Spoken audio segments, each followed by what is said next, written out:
সুস্বাগতম রাজু কলকাতা ব্লগের সমস্ত বন্ধুরা, তোমরা নিশ্চয়ই ভালো আছো, সুস্থ আছো। আমি রাজু এসে গেছি। তোমাদেরকে আমি বলেছিলাম রক্তদান মানে জীবনদান। তুমি এই আজকের দিনে একটুখানি সময় নষ্ট করে যদি আসো তোমার কাজ থেকে, তাহলে একটুখানি যদি রক্ত দাও, তাহলে আরেকটা জীবন বেঁচে যাবে তোমার এই রক্তদানের জন্য। তোমার কাছে হয়তো ছোট্ট, কিন্তু আরেকজনের কাছে সেটা বড় উপহার হয়ে দাঁড়াবে। আমি সেই রক্তদানের জায়গায় এসে গেছি। গৌরীবাড়ি আঞ্চলিক শান্তি কমিটির সহযোগিতায় যে রক্তদান হচ্ছে, স্বেচ্ছায় রক্তদান, তোমাদেরকে আগে থেকে বলেছি থাকবো এবং সারাদিন আছি এই রক্তদানের এই অনুষ্ঠানে।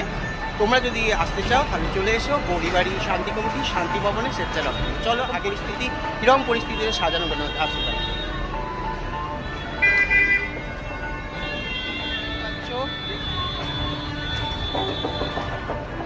চলো তাহলে আসো আমার সঙ্গে, দেখো কীরকম পরিস্থিতিতে সাজানো হয়েছে।